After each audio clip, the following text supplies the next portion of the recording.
રાજ્યમાં આજથી 8 જૂન સુધી છૂટાછવાયા વરસાદની આગાહી કરવામાં આવી છે। રાજ્યમાં ક્યાંક હળવો તો ક્યાંક મધ્યમ વરસાદ રહી શકે છે। ઉત્તર ગુજરાત, સૌરાષ્ટ્ર અને દક્ષિણ ગુજરાતના વરસાદની આગાહી કરવામાં આવી છે।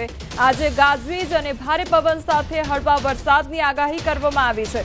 અમદાવાદ અને ગાંધીનગરમાં પણ હળવા વરસાદની આગાહી કરવામાં આવી છે। આ તરફ બનાસકાંઠા, સાબરકાંઠા, પાટણ, મહેસાણા, અરવલ્લી, મહીસાગર, દાહોદ, પંચમહાલ, અમદાવાદ, ગાંધીનગર, ખેડા, આણંદ, વડોદરા તેમજ છોટાઉદેપુર, ભરૂચ, નર્મદા, સુરત, તાપી, નવસારી, ડાંગ, વલસાડ, દમણ તેમજ દાદરાનગર હવેલીમાં મધ્યમ વરસાદની આગાહી કરવામાં આવી છે।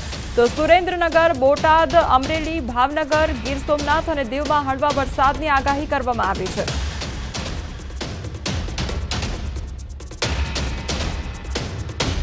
अगले 3 दिन तक आइसोलेटेड जगह में लाइट टू मॉडरेट रेन का फोरकास्ट दिया गया है और उसके आगे जो डेट्स है मतलब 22 से लेकर 25 तक आपका स्कैटर रेनफॉल का फोरकास्ट है।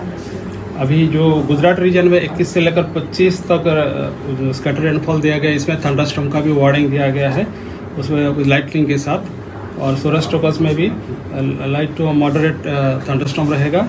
પાટણમાં ભાજપના પૂર્વ મહામંત્રીનું ચોંકાવનારું નિવેદન સામે આવ્યું છે। પાટણ પોલીસ વાહન ચાલકો પાસેથી પૈસા લેતા હોવાનું કેસી પટેલે નિવેદન આપ્યું છે। વાહન ચાલકો પાસેથી 500 થી 1000 રૂપિયા હપ્તા વસૂલતા હોવાનું કેસી પટેલ દ્વારા નિવેદન આપવામાં આવ્યું છે। તો કેસી પટેલ હુડકોના ઇન્ડિપેન્ડન્ટ ડિરેક્ટર બન્યા તેનું સન્માન કાર્યક્રમ હતો, તે સમયે આ નિવેદન તેમના દ્વારા આપવામાં આવ્યું હતું। એ કોઈને પાટણ આવવું હોય તો નથી આવતો, કેમ નથી આવતો પાટણ? કે રાધનપુર જતો રહે, એ મહેસાણા જતો રહે, એ આવી રીતે બહુચરાજી, હારીજ આ બધા સેન્ટરોમાં જતો રહે, પણ પાટણમાં નથી આવતો। તો કેમ નથી આવતો? તો સામાન્ય મને લાગ્યું તો કે પાટણમાં આ જે ભાડે કરીને જે વાહનવાળા આવે છે ને, એમને કેમ કે ભાઈ અમારે પાટણ ખરીદી કરવા જેવું છે, તું અમારા હંગાતે આવે, તો એ ના પાડે એ ભી પાટણ નહીં, તને બીજા ક્યાંક લઈ જઈશું।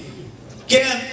તો અમે પાટણમાં પ્રવેશ કરીએ છીએ તો પોલીસ વાળા પકડે છે, અમારી જોડે 500-1000 રૂપિયા લઈ લે છે, તો આવતા બંધ થયા છે। એક આ નાનું કારણ છે મિત્રો, એક નાનું કારણ પાટણના ધંધા રોજગારને કેટલી મોટી અસર કરી જાય છે। આ એક નહીં, આવા મારા મગજમાં તો 10-15 છે, મેં આ ઘણા લોકો જોડે ખૂબ શેર। પાટણ જિલ્લામાં જિલ્લા ટ્રાફિક પોલીસ અને સિટી ટ્રાફિક પોલીસ જાહેરનામાનું પાલન કરવા બાબતે અને બીજા ટ્રાફિકના નિયમોનું ઉલ્લંઘન ન થાય એ બાબતે દંડની કાર્યવાહી કરતી હોય છે।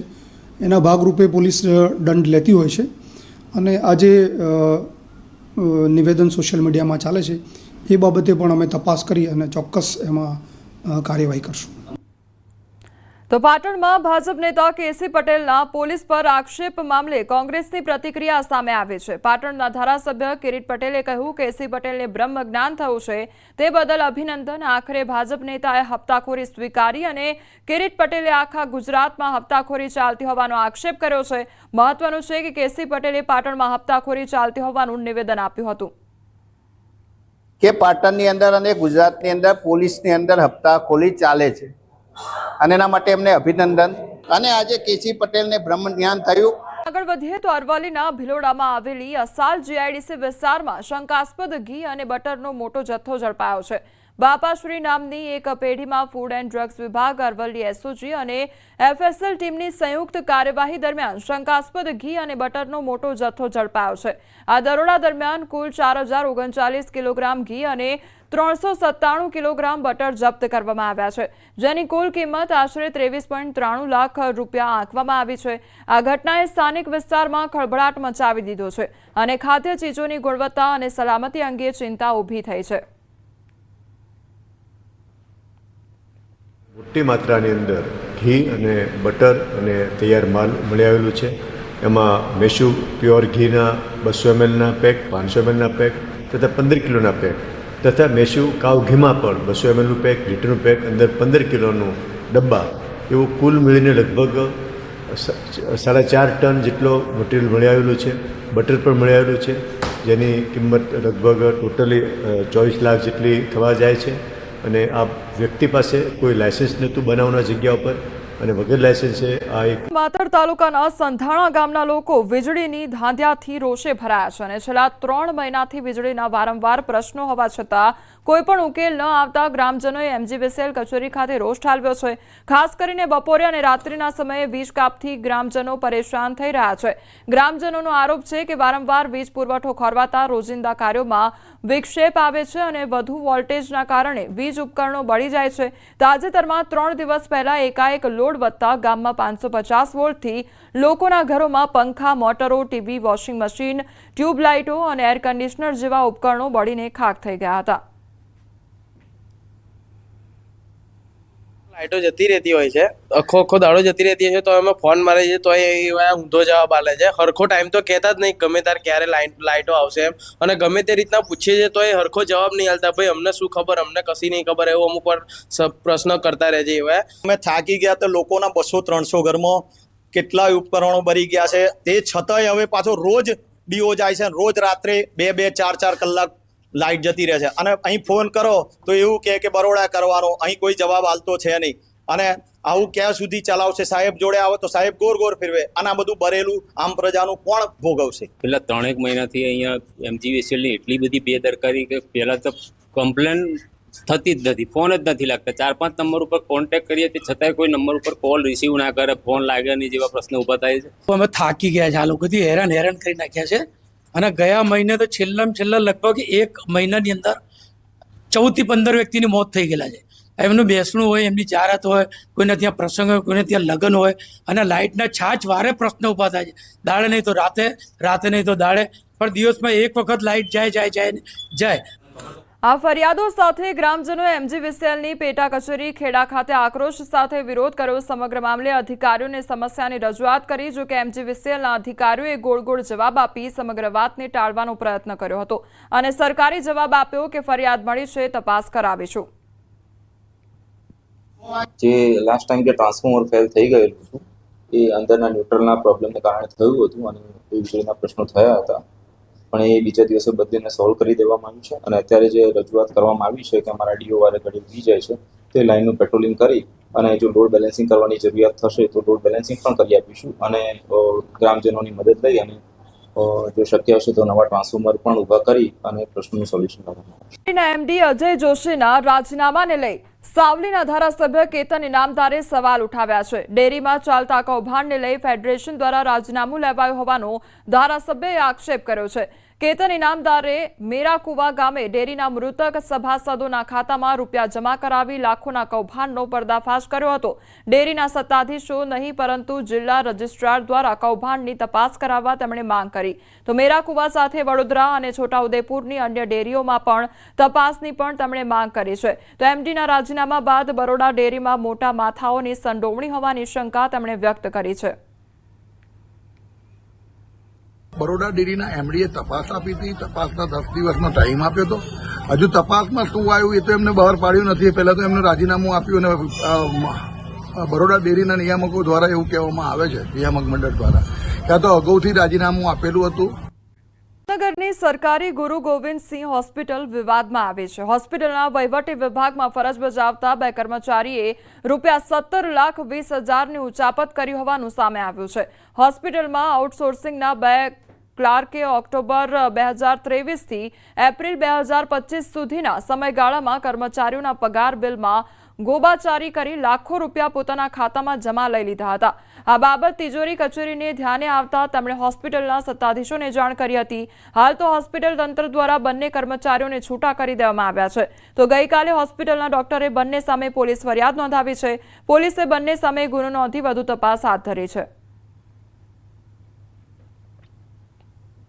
અત્રેની ઓફિસના પગાર બિલ બનાવતા ક્લાર્ક ભાર્ગવભાઈ ત્રિવેદી અને દિવ્યાબેન, એ 2 પોતાના એકાઉન્ટ નંબર કર્મચારીના ખાતાના કર્મચારીના નામ સામે પોતાની રીતે એન્ટર કરી પોતાના એકાઉન્ટમાં મારી જાણ બહાર મને મારા વિશ્વાસનો ગેરફાયદો ઉઠાવી મારી બિલમાં સહી કરાવી ને તિજોરીમાં રજૂ કરેલ છે।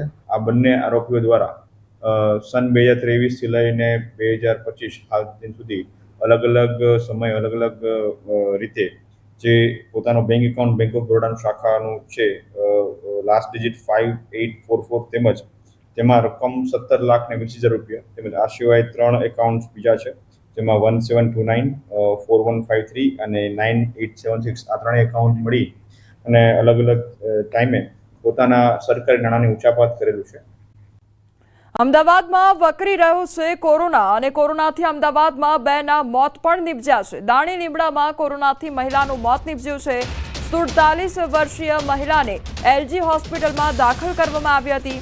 આ તરફ એલજી હોસ્પિટલમાં સારવારમાં 18 વર્ષની યુવતીનું પણ મોત નિપજ્યું છે અને 24 કલાકમાં કોરોનાના 50 નવા કેસ નોંધાયા છે. અમદાવાદમાં હાલ 197 એક્ટિવ કેસ નોંધાયા છે. આ તરફ સારવાર સિવિલ હોસ્પિટલમાં વધુ એક દર્દી કોરોના પોઝિટિવ થતા દાખલ કરવામાં આવ્યા છે. 74 વર્ષના વૃદ્ધને કોરોના પોઝિટિવ આવતા દાખલ કરવામાં આવ્યા છે. આ ઉપરાંત 8 મહિનાનું બાળક 3 દિવસથી ઓક્સિજન પર છે. બાળકને અન્ય બીમારી હોવાથી હજી તે ઓક્સિજન પર જ છે. સિવિલ હોસ્પિટલમાં કુલ 3 દર્દી સારવાર હેઠળ છે.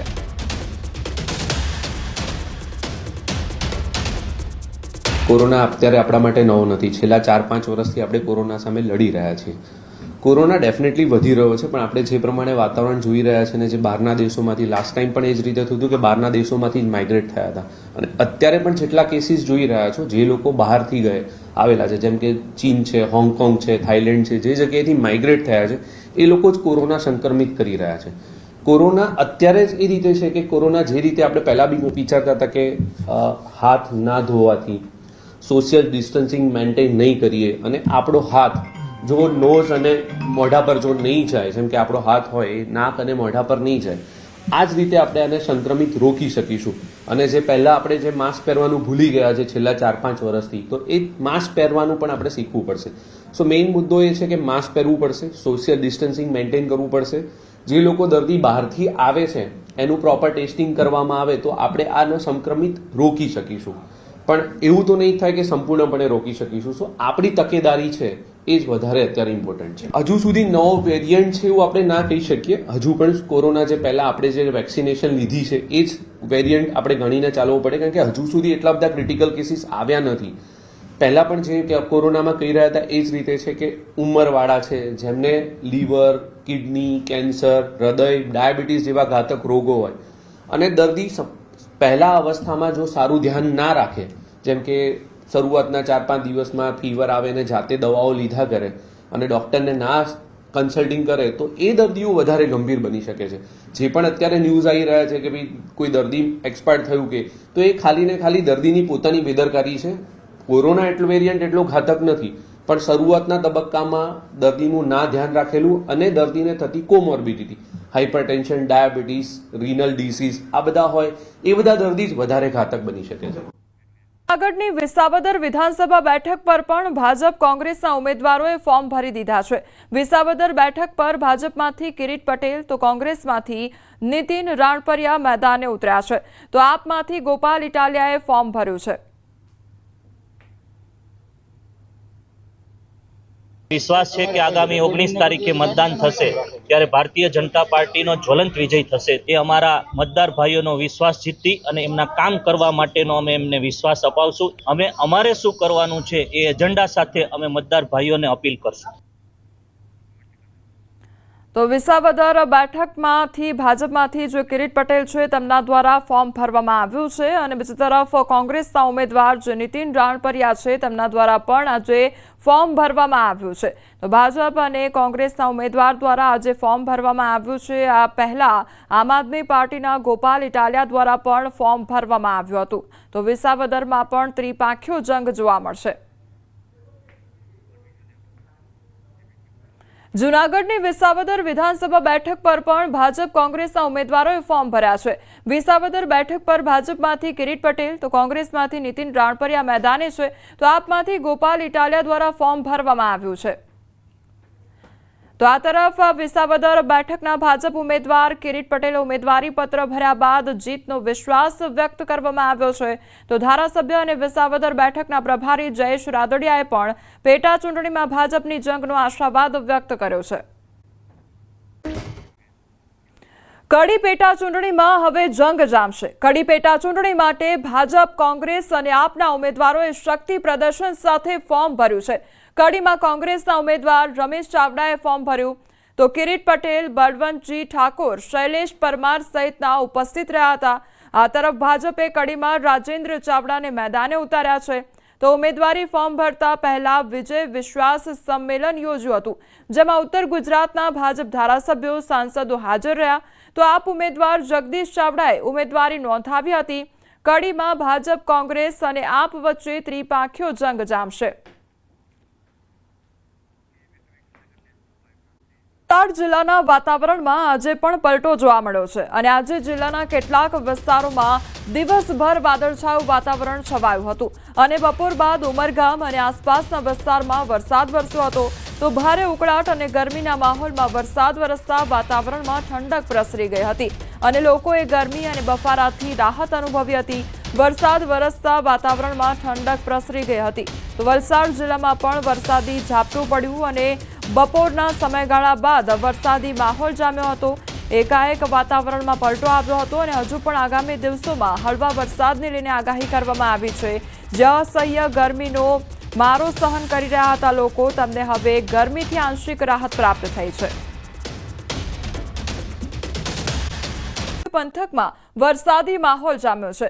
2 દિવસ વિરામ બાદ અચાનક વરસાદી માહોલ જોવા મળ્યો તો અનેક વિસ્તારમાં પવન સાથે વરસાદ ખાબક્યો છે. ટાવર બજાર, જારોલા વાગા, જૈન વાગા, એસટી ડેપો તેમજ રાધે કોમ્પ્લેક્સ વિસ્તારમાં વરસાદ નોંધાયો. આસપાસના ગામોમાં પણ વરસાદી માહોલ જોવા મળ્યો છે. તો ઢાલનગર તેમજ કુકડ, જૂની માંગરોળ, વડજ, ચનવાડામાં પણ વરસાદ નોંધાયો છે. તો ધોધમાર વરસાદ વરસ્યો છે અને હજુ પણ આગામી દિવસોમાં વરસાદને લઈને આગાહી કરવામાં આવી છે. ત્યારે ડભોઈ પંથકના દ્રશ્યો સામે આવ્યા છે કે જ્યાં વાતાવરણમાં એકાએક પલટો આવ્યો છે.